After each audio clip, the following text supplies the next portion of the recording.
When my daughter was 5 years old, we were skiing and I decided to take her down her first black diamond run.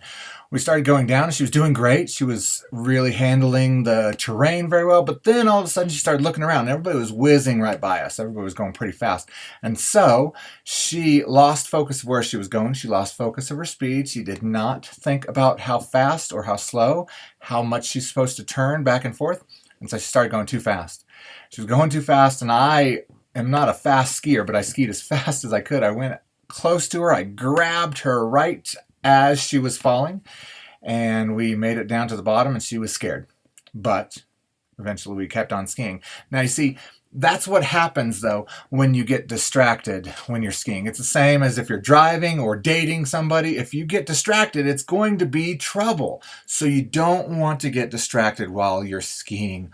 Also, you don't want to get distracted while you're following Christ, when you're looking for Christ. And there's a very popular story, a real famous story, where Jesus walks into the temple and he begins to turn over tables. I bet a lot of you have heard it. It's kind of a catchphrase even today, turning over tables.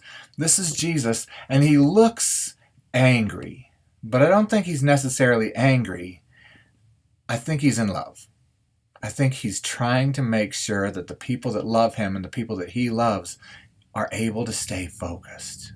So let's look a little at Matthew chapter 21, just 3 verses. Matthew 21, verses 12, 13, and 14. It says, Jesus entered the temple and he drove out all of those who were buying and selling in the temple, and overturned the tables of the money changers and the seats of those who were selling doves. And he said to them, "It is written, my house shall be called a house of prayer, but you're making it into a robber's den." Now let me stop right there, because right there at that point, he does look angry. He looks like he's just walked into the temple and he's not happy with what he sees, right? And so he begins to turn things over and toss things upside down.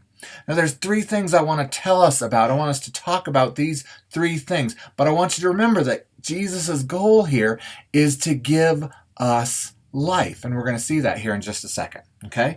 So, if Jesus' goal is to give us life, 3 things happen that he does to make sure that we have life, and life abundantly, to make sure that you have abundant life. First, Jesus removes. That's the first thing he does when he walks in the temple. He walks in, he looks around, and he begins to overturn tables. He's not overturning them so he can make a mess, right? He's overturning them so that they will do exactly what they did. They will run.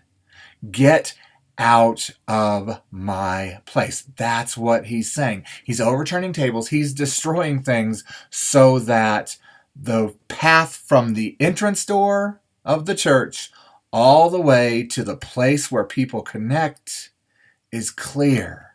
And that's true of churches, that's true of houses, that's true of homes, of families, that's true of communities, all of those things. Jesus wants clear sight from the place we enter all the way to where we connect with him. The first thing he does when life is his goal, first thing he does is he removes. He removes some things. Now I'd wonder, are there things in your life that Jesus needs to remove? Are there things in your life that you've tried to remove? I know there are things in my life like that I've tried to remove and I've been unsuccessful. I've tried to get this out of my life. And the mindset is, I will connect with God once I ... And we never get there. It's like exercising, right? I will start exercising every day. Oh, but today I kind of have the sniffles. Oh, you know what? I stayed up too late last night, so I'm going to sleep in a little bit. We've always got things that get in our way of spiritual and physical health. So what Jesus does here is he removes. He removes the things that are distracting us. He removes them. The next thing he does, though, is he refocuses us. Look at verse 13. He said to them, "It is written, my house shall be called a house of prayer, but you are making it a robber's den." Interesting thing that Jesus says here. He says, this is my house. And as it is my house, I'm going to make sure there's only one thing about my house. You know that you can go to many cultures across the world.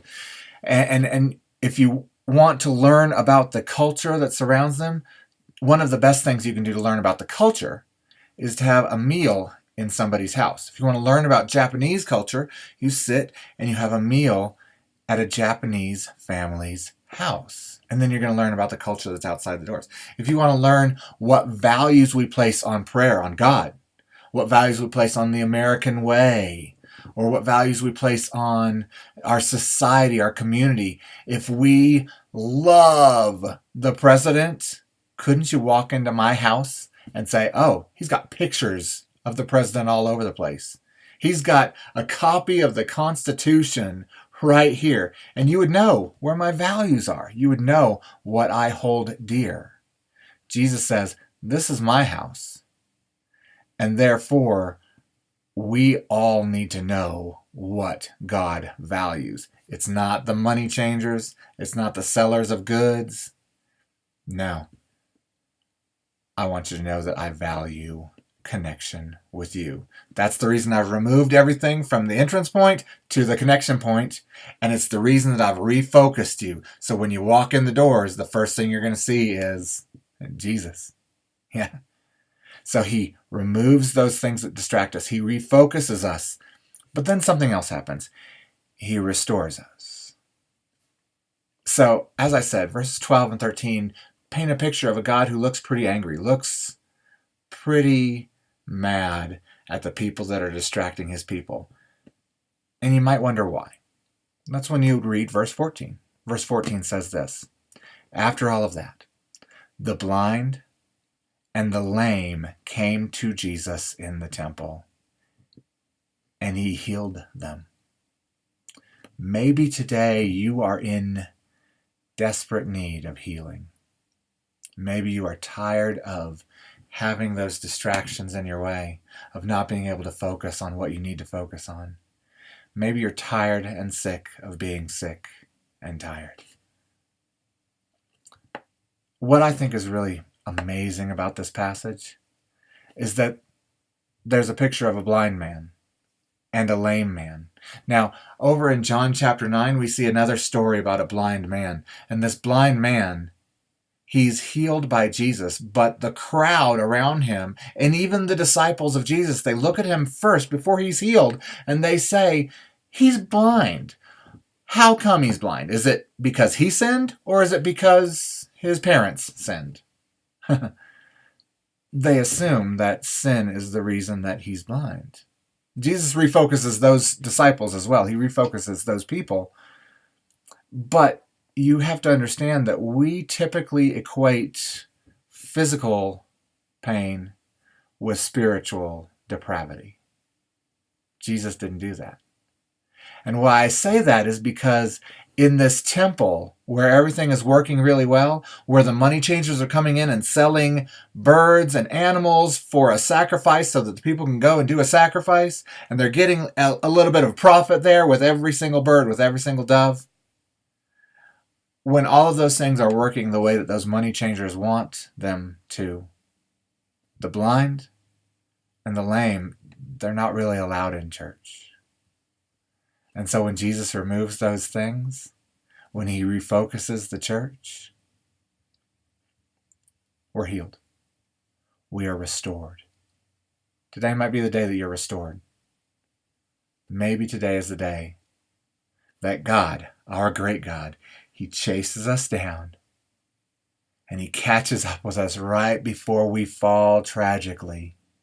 And he says, I got you. Hope you have a great day. Remember, our Jesus, he removes the distractions. He refocuses the church, and he restores you.